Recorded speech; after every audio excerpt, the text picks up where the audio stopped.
Richard Ashford steps off the elevator into his $40 million penthouse. He's home 14 hours early from Singapore. His son doesn't know he's back. Then he hears it. Voices. Multiple languages. French, Spanish, Chinese, and another sound he hasn't heard in months. His son. Laughing. Richard moves quietly down the hallway. The marble floor was cold under his feet. The voices get clearer. Oliver's voice, his 8-year-old autistic son who barely speaks, is saying something in perfect Mandarin. He reaches Oliver's study room. The door is cracked open. What he sees inside stops his heart. Celeste, his black housekeeper, the woman he pays to clean toilets, sits on the floor with Oliver. Flashcards in 5 languages spread around them. Cultural maps, teaching materials he's never seen. His son, who 12 specialists couldn't reach, is speaking, laughing, learning. Richard stands frozen in the doorway. What do you do when the person you've ignored for 2 years turns out to be exactly what your family needed? 3 weeks earlier. Oliver Ashford is 8 years old. Diagnosed autistic at age 3. For 5 years, Richard has spent over $500,000 trying to fix his son. 12 therapists, all top specialists, all white, all expensive, all failures. Oliver barely speaks. Won't make eye contact. Lives trapped inside himself. Richard's wife died 2 years ago. Since then, he's buried himself in work. It's easier than watching his son suffer. Easier than feeling helpless. That Wednesday, Richard's Singapore meeting was canceled. He catches an early flight home. Arrives at 4:30 instead of tomorrow morning. The penthouse should be quiet. But the elevator opens to voices. Multiple languages flowing like music. And his son's voice underneath. Richard freezes. Sets his briefcase down silently. Moves toward Oliver's study in his socks. French, Spanish, Chinese, Arabic, and Oliver. Talking. The study door is cracked open. Richard looks inside. Celeste sits cross-legged on the floor with Oliver. Handmade flashcards surround them. Words in 5 languages. Hand-drawn maps. Musical instruments. Colorful fabric. She's telling a story. A boy traveling the world. Each country has a different language. Oliver looks directly at her. Repeat phrases. Laughs. Holds her hand. He's present. Connected. Alive. Richard paid Harvard doctors $300 an hour. None of them achieved this. His hand grips the doorframe. 3 emotions hit at once. Shock. How is this possible? Confusion. Who gave her permission? And something uglier, something he doesn't want to examine. Resentment. This black woman who cleans his toilets can do what white specialists couldn't. It doesn't fit. It threatens everything he believes about how the world works, about credentials, about who belongs where. Then Oliver speaks in Mandarin, a complete sentence with perfect tones. Learning requires patience and love. Richard knows that phrase. He heard it in Shanghai last week. It's an advanced idiom, not beginner at Chinese. His 8-year-old autistic son just said it correctly. Celeste beams with pride. She ruffles Oliver's hair like he's her own child. Richard stands frozen in the doorway. His briefcase leather is still warm from the cab. His tie feels too tight. His chest hurts. The woman he's walked past for 2 years without really seeing has unlocked his son. And he has no idea how to process what that means. Richard steps into the room. Celeste jumps to her feet immediately. The professional boundary snaps back into place. Her shoulders square. Her voice drops to the tone she uses for work. Mr. Ashford, I didn't expect you until tomorrow. I'll start dinner right away. Oliver stays on the floor, looking up at his father with confusion, afraid he's done something wrong. Richard doesn't smile. His voice comes out cold, controlled. What is this? He points at the materials scattered across the floor. Flashcards, maps, cultural objects. Celeste looks down. Oliver was struggling with communication, sir. I thought a different approach might help. I didn't mean to overstep. You speak Mandarin. Not a question. An accusation. Yes, sir. How many languages do you speak? Celeste hesitates. She knows this tone. It's the same tone Dr. Stevens used in the waiting room. The tone people use when they've decided you don't belong. A few, sir. I just heard you teaching my son 5 languages simultaneously. His jaw is tight. His briefcase still sits in the hallway where he dropped it. He looks like a man who's walked in on something he wasn't supposed to see. A few? Oliver doesn't understand adult tension. He jumps up, excited. Dad, Miss Celeste is teaching me about the Silk Road. I can say hello in 5 languages now. I know French and Spanish and Italian and Chinese and Arabic. He rattles off the greetings one after another. The sounds flow naturally from his mouth. Perfect pronunciation, no hesitation. It's the longest sentence Oliver has spoken in 6 months. Richard stares at his son, then at Celeste. His face shows confusion, joy, and something darker all mixed together. He picks up one of the flashcards from the floor. Each word is written in 7 languages, with hand-drawn illustrations, phonetic breakdowns, cultural context notes, teaching strategies for different learning styles. His business brain recognizes what he's seeing. This is an advanced methodology, the kind of thing elite international schools charge $25,000 per semester to provide. He opens Celeste's notebook. Daily progress tracking for Oliver. Strength and weakness analysis. Strategy adjustments based on the boy's responses. Research on multisensory teaching methods for autistic children. Professional level work. Richard looks up. Where did you study linguistics? I didn't, sir, not formally. These materials. You created these? Yes, sir, on my days off. Oliver said he felt stupid in his classes. I just wanted to help. Richard notices something on one flashcard, a Mandarin phrase, but not textbook Chinese. It's the Beijing business dialect, the specific kind he learned in Shanghai. This phrase, this is Northern Business Mandarin, not a standard textbook. Where did you learn this? Celeste's face shows discomfort. I listen to international business podcasts while I work, sir, and sometimes your conference calls, when you have them on speaker.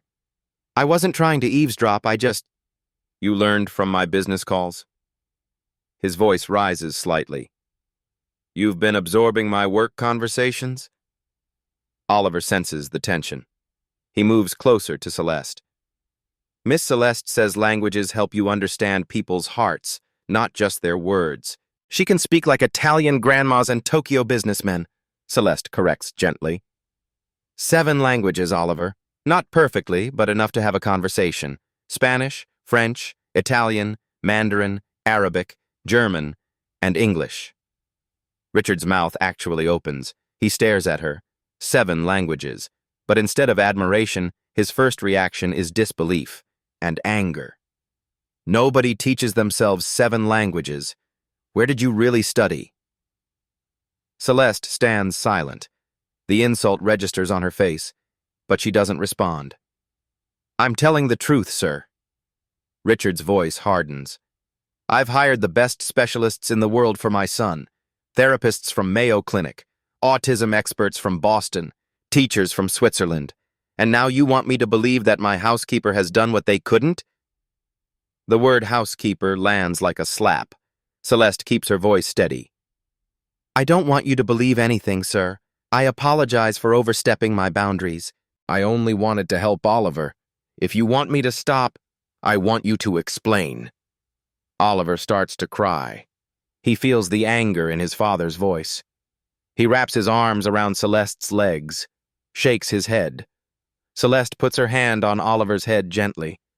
Richard sees his son clinging to this woman, the only person who's reached him in years. His anger cracks slightly, but the suspicion remains. How? One word. cold, demanding. Celeste hesitates, then speaks carefully.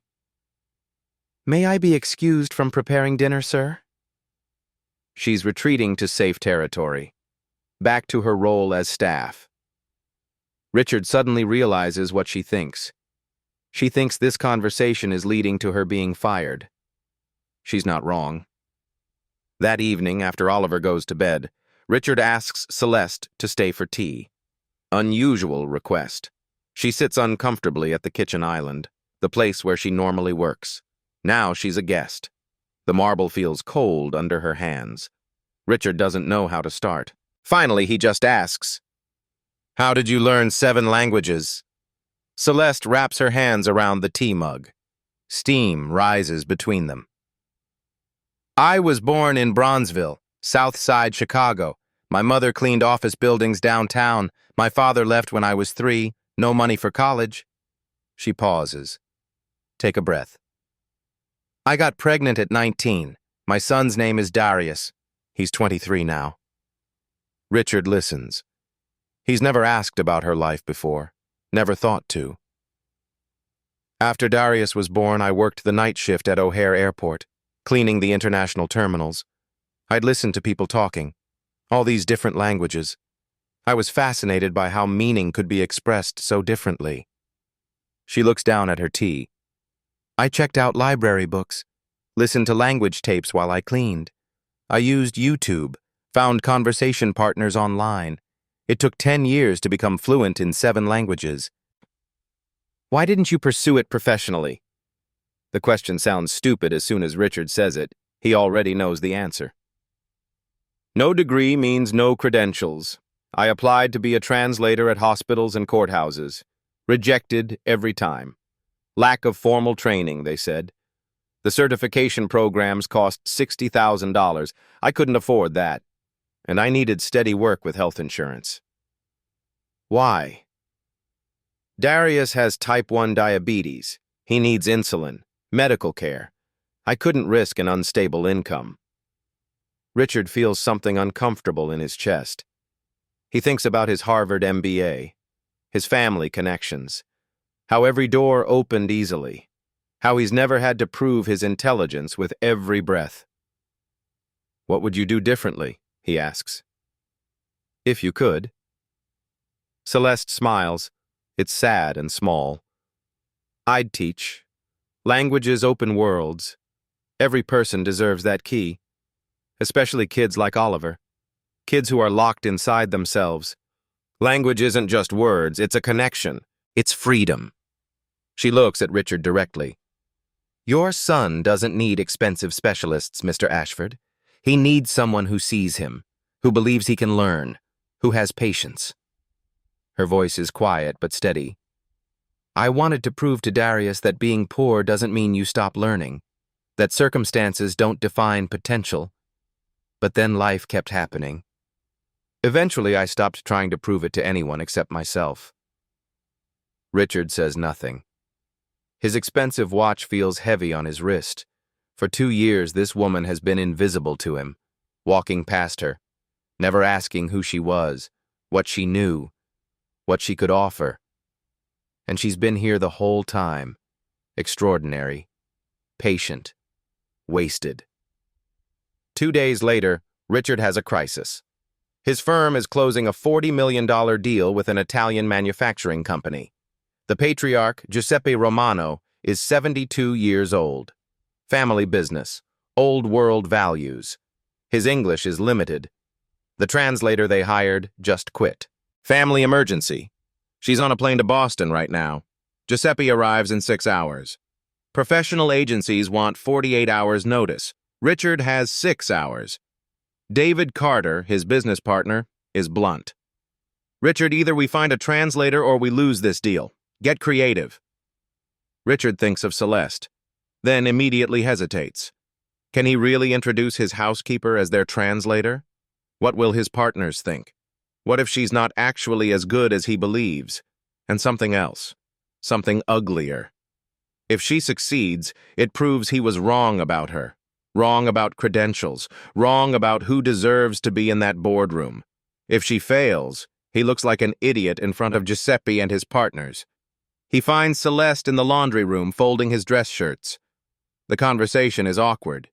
He's asking her to step far outside her role. I would compensate you, of course, and I wouldn't blame you if this doesn't. I'll do it. You don't want to think about.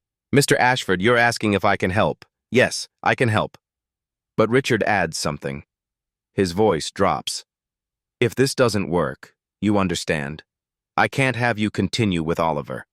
It would be too risky. The words land like a threat. Celeste swallows, nods. I understand. She spends the next 5 hours preparing.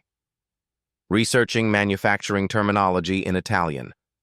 Reviewing the contract documents Richard provides. Practicing technical phrases. She takes the bus downtown. Can't afford an Uber. She wears her one interview suit. Purchased years ago.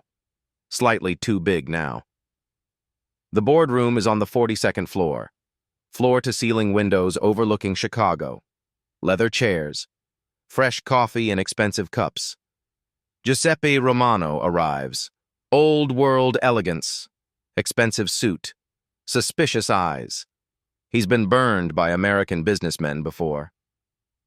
When Richard introduces Celeste, the reaction is immediate. David Carter's eyebrows raise.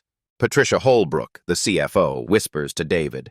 James Fletcher, head of operations, looks openly skeptical. This is our translator? James asks. Not quiet enough. Patricia adds, Richard, I think there's been a misunderstanding. No misunderstanding, Richard says. His voice is stiff, but even he doesn't sound certain. Giuseppe speaks in rapid Italian, testing her. His tone is sharp. Celeste doesn't just translate the words. She interprets the culture. When Giuseppe uses a regional idiom from Tuscany, she explains the cultural context to Richard. When Richard uses an American business phrase, she reframes it in Italian with the proper formality for Giuseppe's generation. She switches between languages seamlessly, bridging not just words, but worldviews. Giuseppe's demeanor shifts. He leans forward, engaged. At one point, he mentions his granddaughter is learning Mandarin. He thinks it's crazy. What Italian girl needs Chinese? Celeste switches to Mandarin, shares a proverb about bridges between cultures, then back to Italian, explains that multilingualism is respect made tangible. Giuseppe lights up. He actually smiles. The meeting that should have taken 4 hours finishes in 90 minutes. Giuseppe signs, but more than that, he shakes Celeste's hand, speaks to her for 5 minutes in Italian. Richard catches 3 words: intelligent, graceful, rare. After Giuseppe leaves, Patricia approaches Celeste.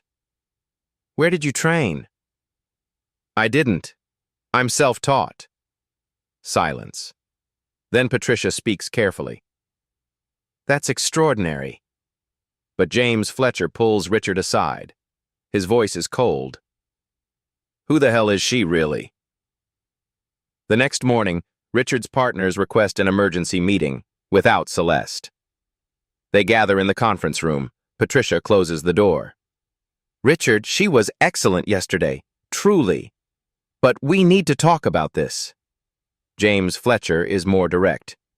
We can't have your housekeeper sitting in on 7-figure deals. What message does that send to clients?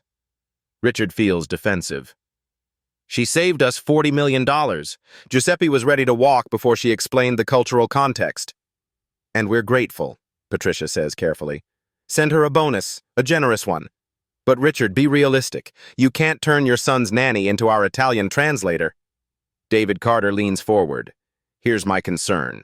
We don't know her. No background check for corporate access. No NDA signed. She's an employee in your home. That's a liability. She's not a threat, Richard says. James cuts in. You don't know that. She could walk out tomorrow and we'd have no legal recourse. And frankly, Richard, there are professional boundaries for everyone's protection, including hers. The subtext is clear.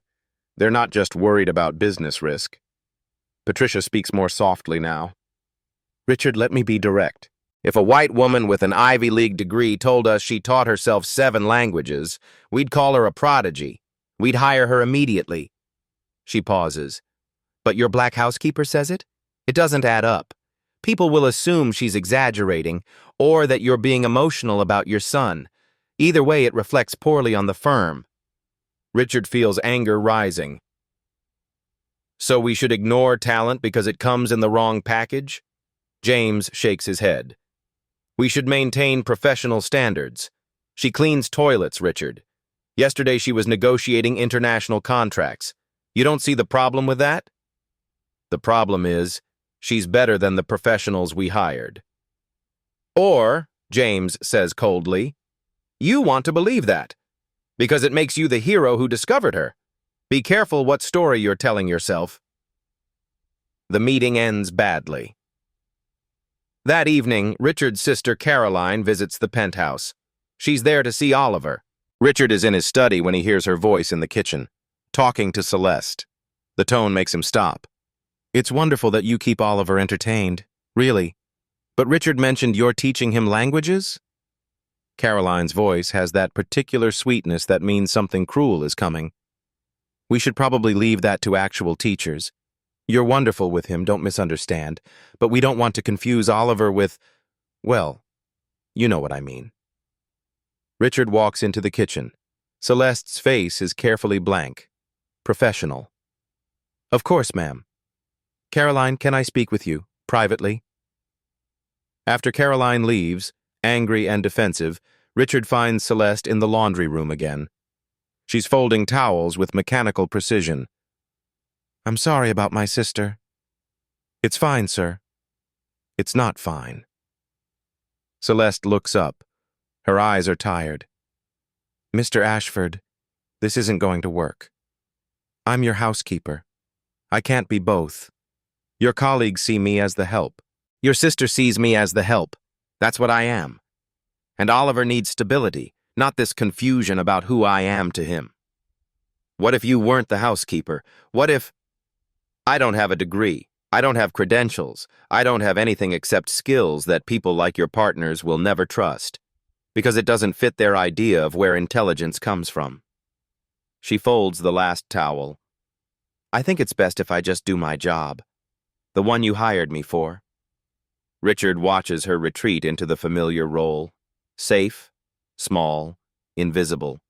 And he realizes he's about to lose the one person who can reach his son. Before Celeste can quit, urgency strikes. Oliver's school is hosting International Day. Each grade presents a different culture. 3rd grade drew Egypt. The presentation is in 1 week. Mrs. Whitmore, Oliver's teacher, assigned him a speaking role. In Arabic. She pulled the text from Google Translate. Didn't verify pronunciation. Oliver is panicking. He has to recite 3 paragraphs in front of 200 parents.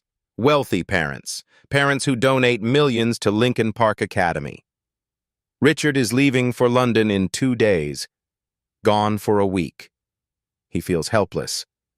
Oliver has a meltdown that night. I can't do this. Everyone will laugh. I'll sound stupid. The learning disability beneath the autism makes memorization torture. Teachers have always told him he's slow, that he doesn't try hard enough. The thought of public failure terrifies him. Celeste finds him crying in his room.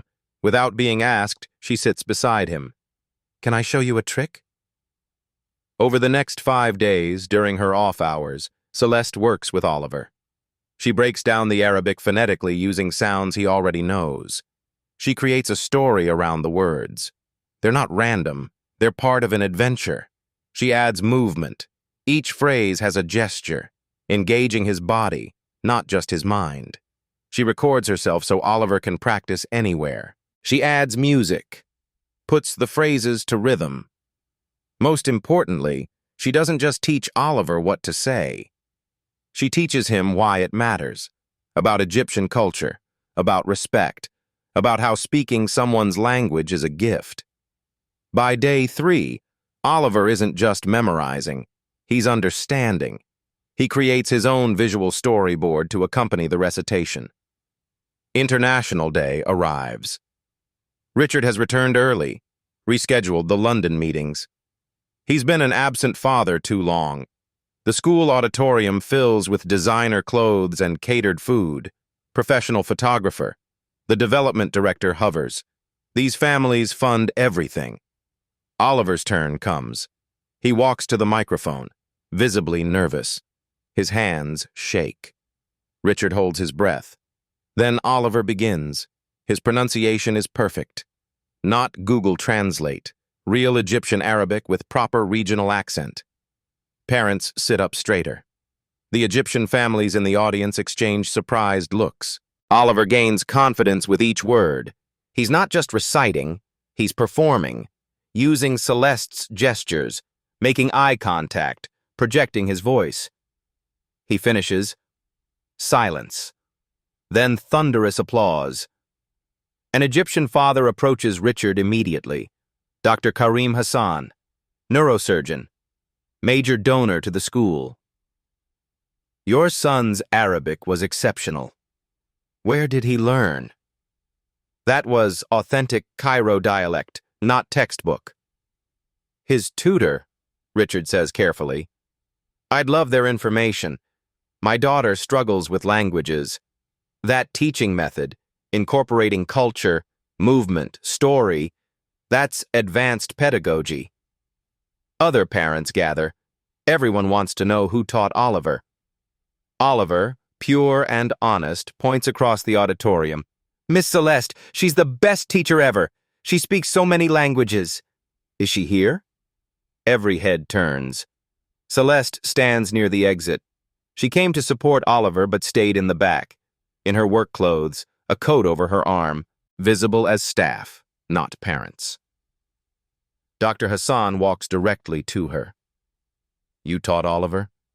The methodology you used? Which university did you study at?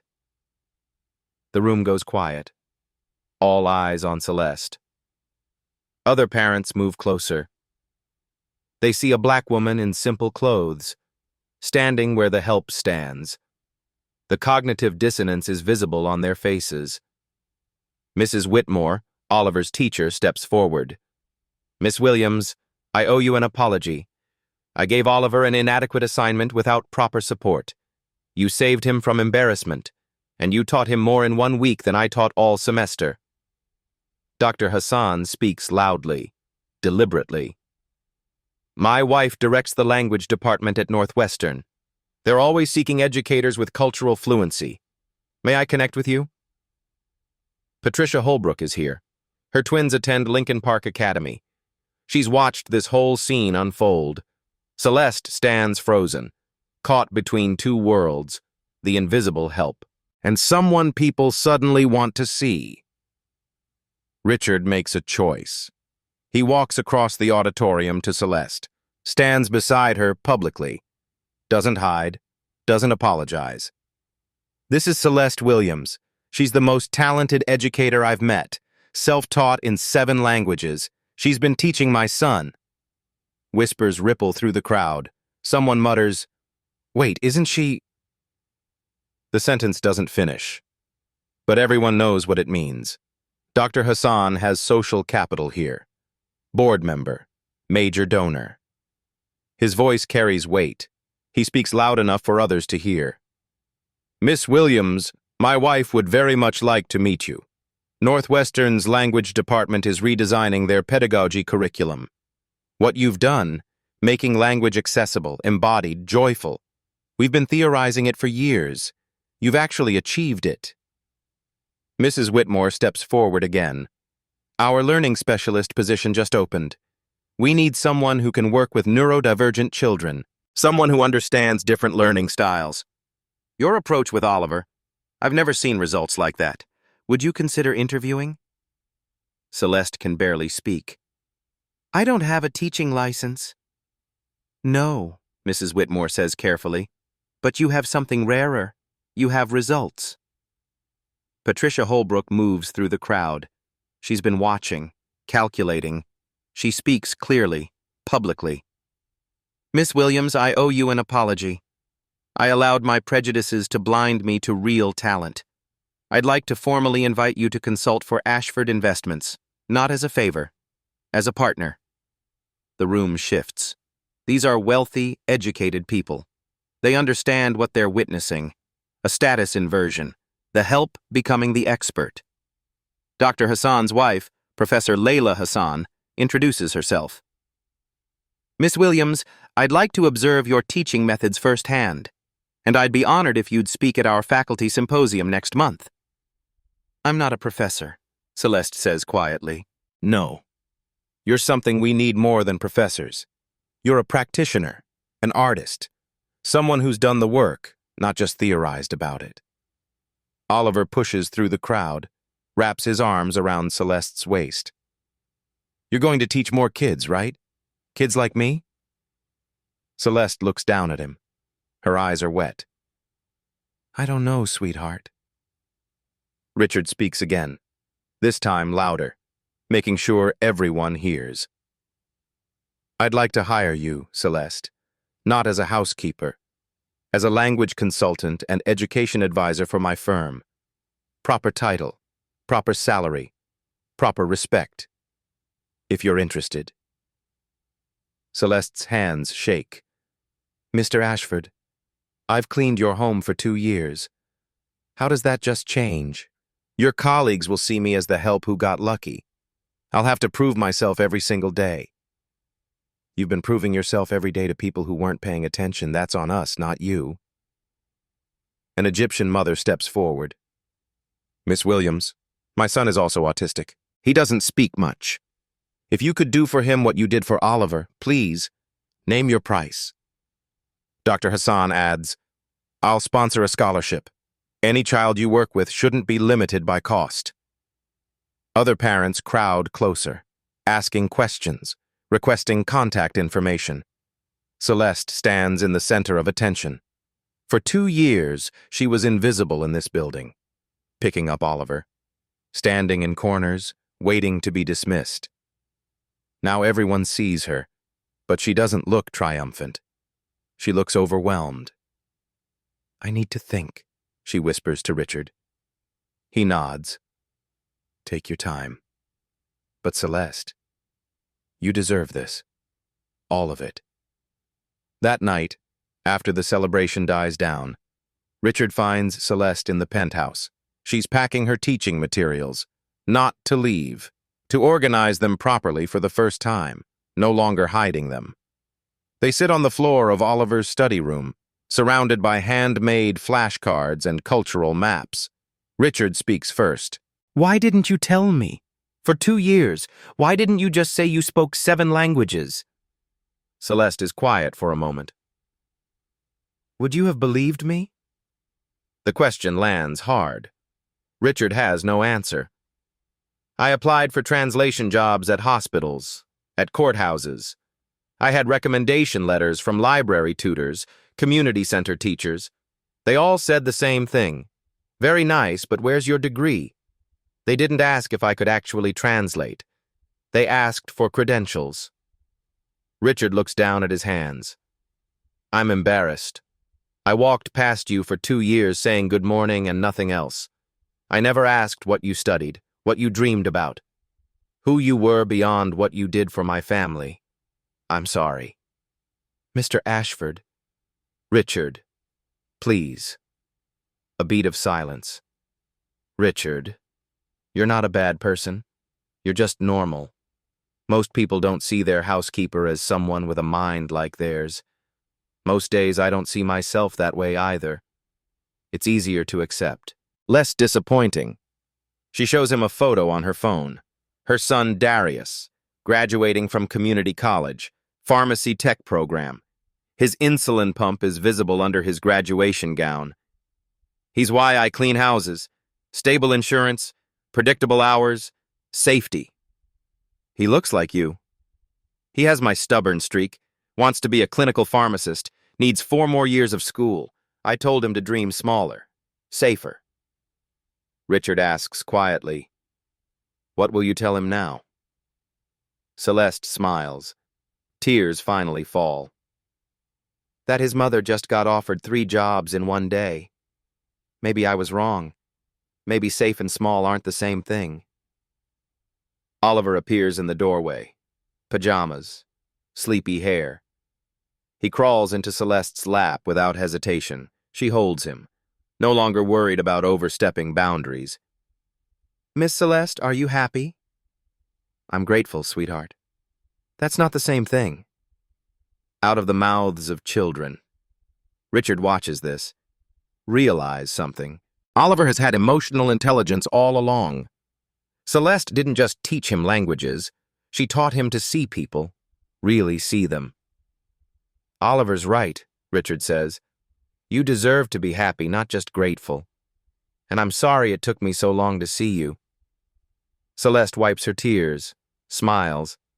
"But you did see me, eventually. That's what matters." She looks around at the materials scattered on the floor, the evidence of her hidden gift. "I spent 20 years being invisible. Maybe that's over now." 3 weeks later, Celeste has been splitting time, consulting for Ashford Investments, still teaching Oliver, preparing for the learning specialist interview at Lincoln Park Academy. Her son Darius applied to pharmacy school. There's hope now. Then Richard's firm lands the biggest deal of their lives. $200 million, a joint venture with a Saudi Arabian sovereign wealth fund. The negotiations are in Chicago. 5 countries involved: Saudi Arabia, Germany, Japan, China, and the United States. The plan is solid. 6 professional translators coordinated through headsets. Standard corporate protocol. Day 1 of negotiations. 9 in the morning. The lead Arabic translator calls. Food poisoning. Her entire team is exposed. They're down 4 translators with 2 hours until the Saudi delegation arrives. Backup agencies are fully booked. Remote interpreters have bandwidth issues. This deal requires in-person, real-time, nuanced cultural interpretation. David Carter, now Celeste's ally, turns to Richard. "Can she handle 4 languages simultaneously?" "I don't know. I've only seen her do 1 at a time." The stakes are crushing. If this deal falls through, Ashford Investments loses $6 million in committed fees, their reputation in Middle Eastern markets, possibly 2 partners' jobs. James Fletcher is still skeptical. "Richard, this isn't translating pleasantries at a school event. This is complex financial terminology, legal implications, cultural landmines between countries with deep historical tensions. We're risking everything on your housekeeper?" The word housekeeper still cuts, still carries condescension. Patricia worries aloud. "If she fails in front of those clients, it won't just hurt us. It'll destroy any future she might have. People will say we pushed her too far, that she wasn't qualified. She'll become the cautionary tale about why credentialism exists."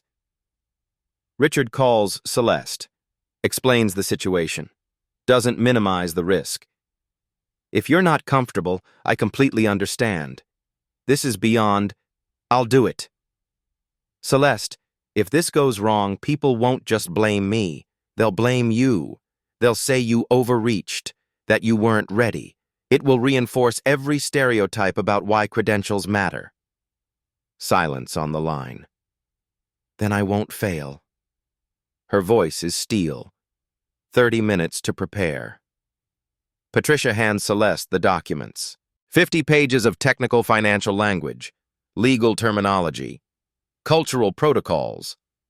Celeste speed reads, takes notes, asks 3 strategic questions that reveal she understands the deal structure better than the junior analysts. David whispers to Richard, "She's not just a translator. She understands the business." The meeting begins. Conference room. Panoramic Chicago skyline. 10 people around the table. The Saudi delegation. 3 men led by Prince Khalid Al Saud. Sophisticated, traditional, testing boundaries. The German representatives. 2 precision-obsessed executives. Impatient with imprecision. The Japanese contingent. 2 formal men. Indirect communication style. Everything about honor. The Chinese advisor. 1 silent observer. Watching power dynamics. The American team: Richard, David, Patricia, James. Managing egos and expectations. Celeste sits at the table's center, wearing Patricia's borrowed suit. No headset. She doesn't need one. Prince Khalid begins in Arabic, deliberately using formal classical dialect, testing if she's just a basic speaker. His tone is respectful but probing. Celeste responds in kind, matches his formality, uses honorifics correctly, references an Islamic principle about honest partnership without overstepping religious bounds. The prince's expression shifts. Impressed. The German team jumps in. Technical question about liability structures, rapid-fire legal terminology.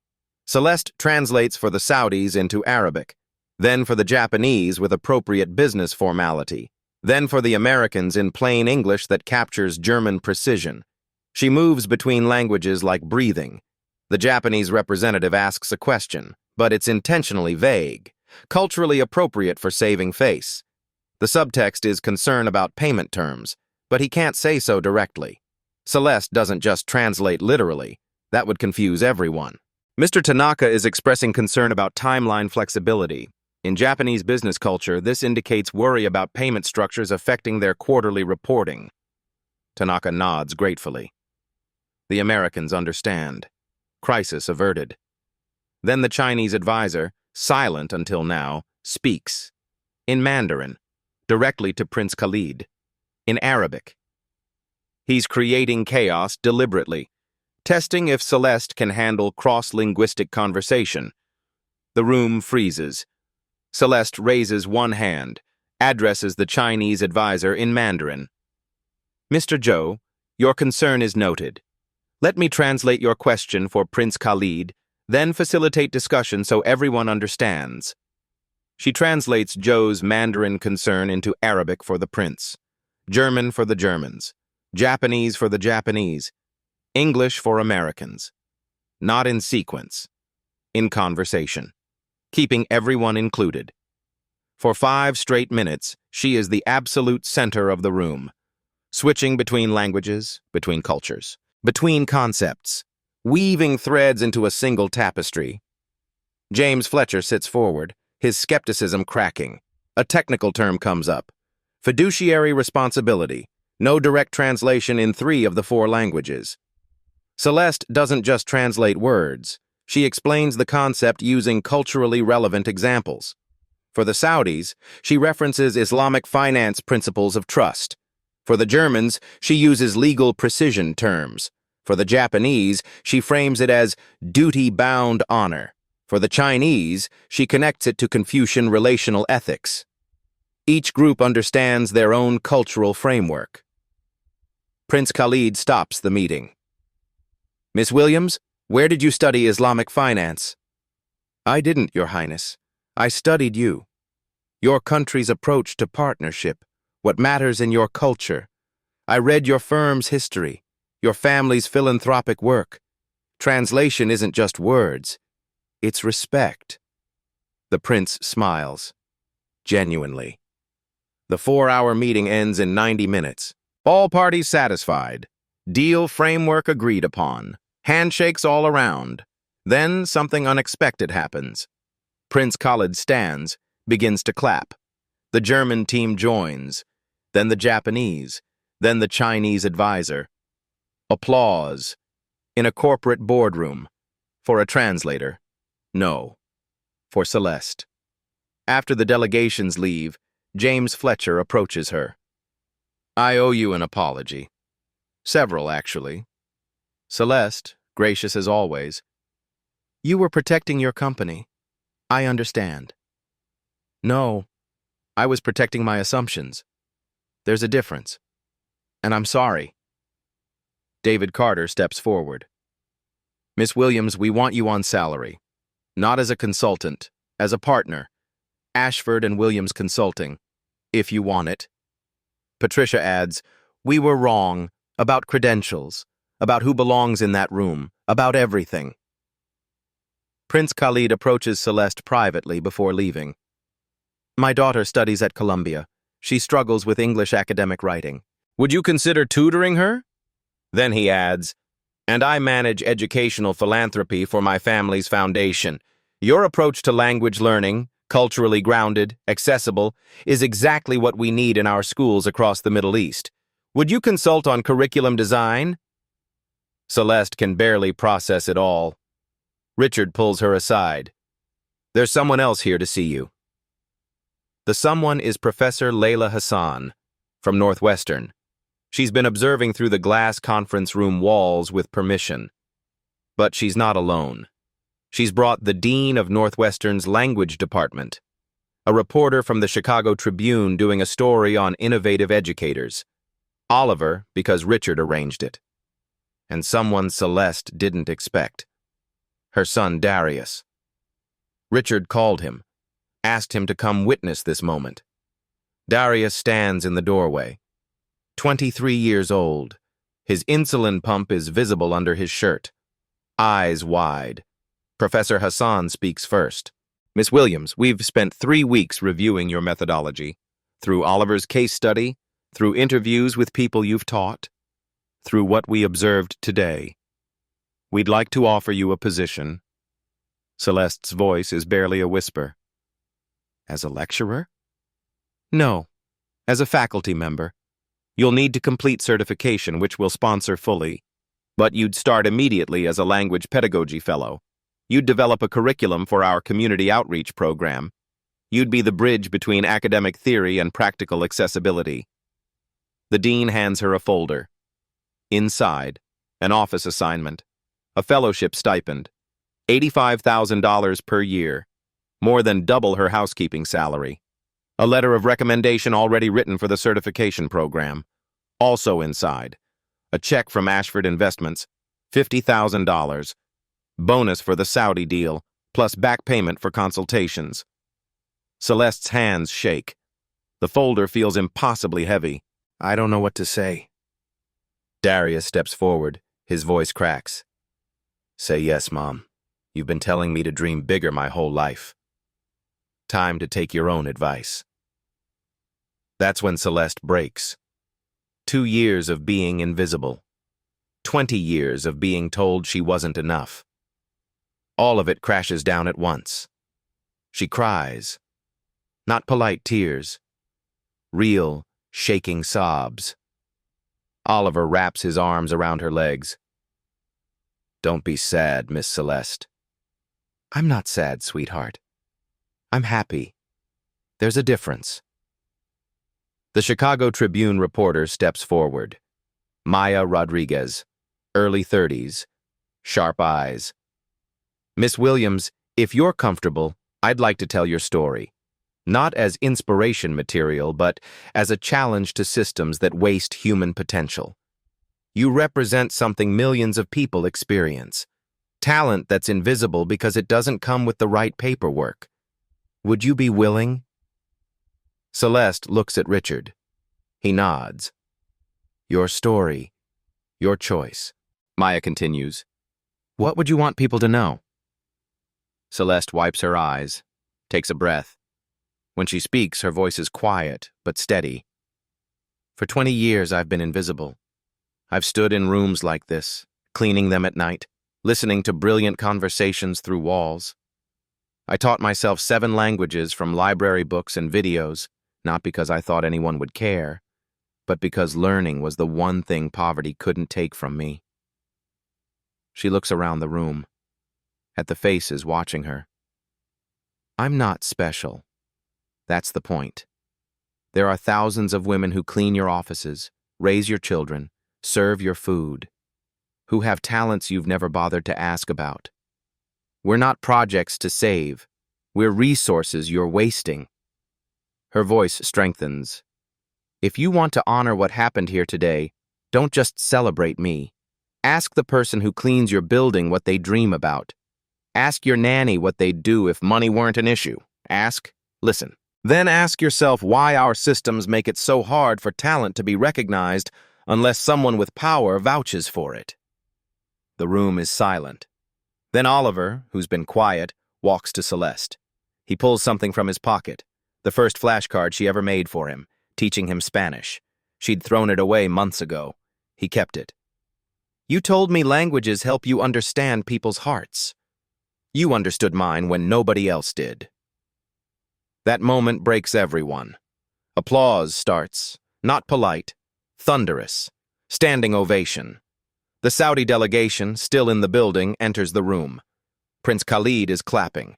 The German team nods approval. Even James Fletcher is wiping his eyes. Richard steps forward, speaks publicly. Ashford Investments is establishing the Williams Fellowship, $1 million endowment, for talented individuals without traditional credentials to receive training, certification, and placement in professional roles. We're partnering with Northwestern to create pathways for non-traditional learners. Patricia adds, we're also conducting company-wide skills audits, asking every employee, from executives to facilities staff, what unused talents they have. We're creating internal mobility paths that don't require degrees. Prince Khalid approaches Celeste. Miss Williams, I manage educational philanthropy for my family's foundation. We fund schools across the Middle East. Your approach to teaching languages would transform our programs. Would you consult on our curriculum design? At proper consulting rates, of course. Celeste is overwhelmed. Your Highness, I don't know if I'm qualified. You just proved you're qualified. And my daughter still needs a tutor. He smiles, warmly, as an equal. Over the next hour, more offers come. 6 parents from Lincoln Park Academy request tutoring services. 2 corporate executives ask for business communication coaching. A community college offers a guest lecture position. Maya Rodriguez posts a 60-second clip on social media. Caption reads, "This woman speaks 7 languages. For 20 years, she cleaned offices. Today, Northwestern made her a faculty fellow. How many others are we not seeing?" Within hours, 2 million views. Comments pour in. My housekeeper has an engineering degree from her country. I never asked. I'm a janitor with a mathematics background. No one believes me. This made me cry. I see myself in her. I've been invisible my whole career. This gives me hope. That evening, back at the penthouse, Celeste stands at the window, 40 floors up. Chicago's lights spread below like stars. She's moving out in 2 weeks. Richard helped her find an apartment near Northwestern, a place of her own. Richard joins her at the window. Still feels unreal? Every minute. Part of me thinks I'll wake up tomorrow back in the laundry room, that this was just a dream. It's real. You earned it. Richard hands her something. Keys. The office suite next to mine. David and Patricia insisted. You're not just a consultant, you're a partner. Ashford and Williams Consulting, if you want it. Celeste stares at the keys. Her name is engraved on the key ring. Her name. What do I do with all this opportunity? Richard's answer is simple. Change the system that almost wasted you. 6 months later, the same school pickup area where this story began, same luxury cars idling, same autumn light filtering through Chicago trees. But this time, Celeste arrives differently. Professional clothes, briefcase, driving a modest but new car. She's picking up Oliver, still tutoring him, not out of obligation, out of love. The woman who dismissed her 6 months ago approaches, the one who told her to wait outside, who looked through her like she was furniture. Excuse me, you're Celeste Williams. I read the Tribune article. I wondered if you'd consider tutoring my daughter. She's struggling with French. The school says she might have learning differences. Your approach with special needs children. Would you have time? Celeste is gracious. I'm quite busy, but send me her information. I'll see what I can do. Not bitter, not vengeful, just confident. Evidence of transformation is everywhere. Celeste teaches 2 courses at Northwestern. Community education and graduate pedagogy seminars.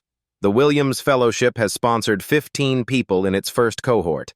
Janitors, drivers, retail workers, all with hidden talents, all getting second chances.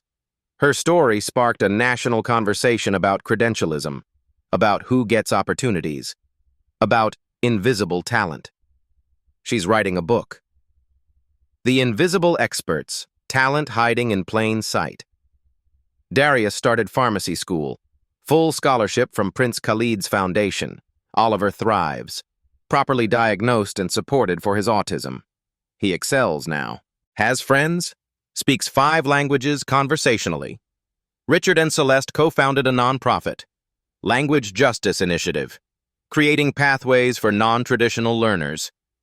But Celeste's voiceover brings perspective. People ask if I'm bitter about the 20 years lost. The truth? I'm sad about what I missed, the opportunities I didn't get, the potential that was wasted. But I'm not angry. Anger doesn't change systems. Action does. She pauses. The next words matter most. How many others are still invisible?